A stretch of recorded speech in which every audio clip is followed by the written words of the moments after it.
Hi, இன்றைக்கான ஒரு no script விலாக்குள்ளே போகலாம். இன்றைக்கான நோ ஸ்கிரிப்ட் விலாக் என்னென்னா, இந்த சேனலில் பார்த்தீங்கன்னா இது வரைக்கும் அதிகமாக நம்ம வந்துட்டு நோ ஸ்கிரிப்ட் விலாக் அதிகமாக போட்டதே இல்லை. அதாவது லாங் வீடியோஸ் வந்துட்டு நம்ம வந்துட்டு போட்டதே இல்லை. ஷார்ட் வீடியோஸ் போட்டிருக்கலாம். அது மட்டும் சில காரணங்களால் வந்துட்டு இந்த வீடியோ இல்லாமல் போயிடுச்சு. வேண்டான்னு சொல்லி விட்டுட்டேன். ஸோ இன்றைக்கான நோ ஸ்கிரிப்ட் விலாக் என்னென்னா, லாங் வீடியோவில் பார்த்தீங்கன்னா உங்கள்கிட்ட ஒரு விஷயம் வந்துட்டு பேசணும்னு தோணுச்சு. அதை வந்துட்டு நம்ம ஒரு ஃப்ளோலேயே போகலாமே. நம்ம எல்லோரையும் வந்துட்டு பார்த்திங்கன்னா ஃப்ரெண்டுன்னு தான் சொல்கிறோம், கூப்பிட்றோம். ஆனால் எல்லாருமே வந்துட்டு ஃப்ரெண்டுன்னு மாதிரி தானா? கொஞ்சம் யோசிச்சு பாருங்கள். எல்லாருமே ஒரே வேர்டில் வரக்கூடிய ஃப்ரெண்டு தானா? அதான் வந்துட்டு பெஸ்ட் ஃப்ரெண்டு தானா? அப்படி கிடையாதுல்ல. ஏன்னா வந்துட்டு பெஸ்ட் ஃப்ரெண்டுன்றது வேறு, ஸ்கூல் ஃப்ரெண்டுன்றது வேறு, காலேஜ் ஃப்ரெண்டுன்றது வேறு, ஆஃபீஸ் ஃப்ரெண்டுன்றது வேறு. ஏன்னா பார்த்திங்கன்னா ஒவ்வொரு ஃப்ரெண்ட்ஷிப்லேயும் வந்துட்டு பார்த்திங்கன்னா ஒரு ஒரு அர்த்தம் இருக்குது. ஸ்கூல் ஃப்ரெண்டுனா ஸ்கூல் டேஸில் மட்டும் நம்மளுக்கு தெரியும், அதனால் ஸ்கூல் ஃப்ரெண்டுன்னு சொல்கிறோம். காலேஜ் ஃப்ரெண்டுன்றப்ப நம்ம காலேஜில் படிக்கும்போது நம்ம அவங்களுக்கு தெரியுது, அதனால் மட்டும் காலேஜ் ஃப்ரெண்டுன்னு சொல்கிறோம்.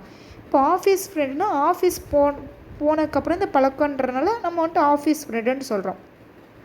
இப்போ நெய்பர் ஃப்ரெண்டுன்னு பார்த்தீங்கன்னா நம்ம வந்துட்டு அங்கே நம்ம அந்த வீட்டுக்கு போயிருப்போம், இல்லை நம்ம பக்கத்து வீட்டில் இருக்கிறனால அவங்க நம்மளை வந்துட்டு ஃப்ரெண்டாக நம்மளுக்கு தெரியும், அதனால் ஃப்ரெண்டுன்னு சொல்லலாம். இப்போ நான் ஃப்ரெண்ட்ஷிப்லேயே பார்த்திங்கன்னா நிறைய ஃப்ரெண்ட்ஷிப்லாம் வர ஆரம்பிச்சிருச்சு. சொல்லப்போனால் ஃபேக் ஃப்ரெண்டும் கூட இருக்காங்க. ஃபேக் ஃப்ரெண்டுன்னு எப்படி சொல்கிறேன்னா, இப்போ நான் உங்கள் கூட ஹெல்ப் வேணும் அப்படின்னா ட்ரூ ஃப்ரெண்டாக இருந்தால் பண்ணுவாங்க, ஹெல்ப் பண்ணுவாங்க.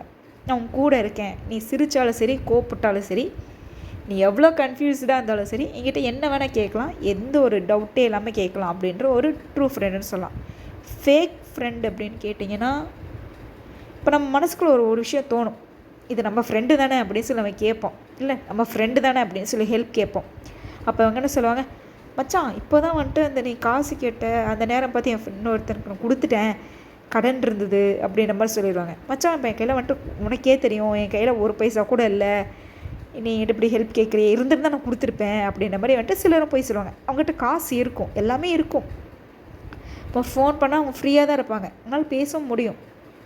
ஆனால் என்ன பண்ணுவாங்கன்னா எடுக்க மாட்டாங்க, பேச மாட்டாங்க.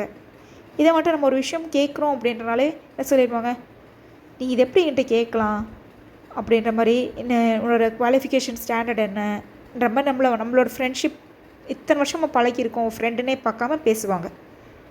அதுதான் ஃபேக் ஃப்ரெண்டுன்னு எனக்கு பொறுத்த வரைக்கும் நான் நினைக்கிறேன். ஸோ நம்ம எல்லாருமே என்ன நினைக்கிறோம், எல்லாத்தையும் வந்துட்டு பார்த்திங்கன்னா எல்லோரும் ஒரே வேர்டு போட்டு பேசிகிட்டு இருக்கோம். எல்லாத்துக்கும் ஃப்ரெண்டு ஃப்ரெண்டு ஃப்ரெண்டு ஃப்ரெண்டுன்னு இல்லாமல் இதோட காலேஜ் ஃப்ரெண்ட், இது இவங்க வந்துட்டு என்னோடய coworker friend, neighbour friend, relative friend அப்படி மாதிரி சொல்லலாமே. ஏன்னா வந்துட்டு எல்லாருமே பெஸ்ட் ஃப்ரெண்ட் ஆகிட மாட்டாங்கல்ல. நீங்கள் நினைக்கிறேன் கமெண்ட் செக்ஷனில் சொல்லுங்கள். எனக்கு தோணுச்சு, நான் எதாவது தப்பாக சொல்லியிருந்தாலும் பரவாயில்ல, நீங்கள் என்கிட்ட சொல்லலாம், நான் அதை நான் மாற்றிக்கிறேன். உங்களுக்கு எதாவது சொல்லணும்னு தோணாலும் கண்டிப்பாக சொல்லலாம். இல்லை வேறு ஏதாச்சும் ஃப்ரெண்ட்ஷிப்லேயே வந்துட்டு நிறைய வகை வர ஆரம்பிச்சிருச்சு, டிஃப்ரெண்ட் வேரியேஷன்ஸ்லாம். அதை பற்றி எனக்கு பெருசாக தெரியல, ஐடியாலாம் இல்லை. உங்களுக்கு தெரிஞ்ச ஐடியா இருந்தால் சொல்லுங்கள், அதை பற்றியும் பேசலாம். எல்லாருக்கும் have a great day. Life போகிற போக்கில் அப்படியே ஒரு ஸ்மூத்தாக ஒரு என்ஜாய் பண்ணிவிட்டு, கிடைக்கிற லெசனை என்ஜாய் பண்ணிவிட்டு, லெசனை எடுத்துக்கிட்டு போகலாமே.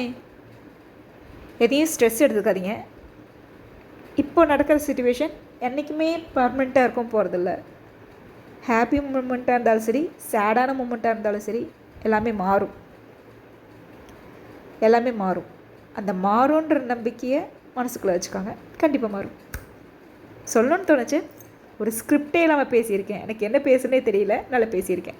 இந்த வீடியோ பிடிச்சிருந்தா லைக் பண்ணுங்கள், கமெண்ட் பண்ணுங்கள், ஷேர் பண்ணுங்கள், மறக்காமல் சப்ஸ்கிரைப் பண்ணுங்கள். இது போல் குட்டி குட்டி வீடியோஸ் வந்துட்டு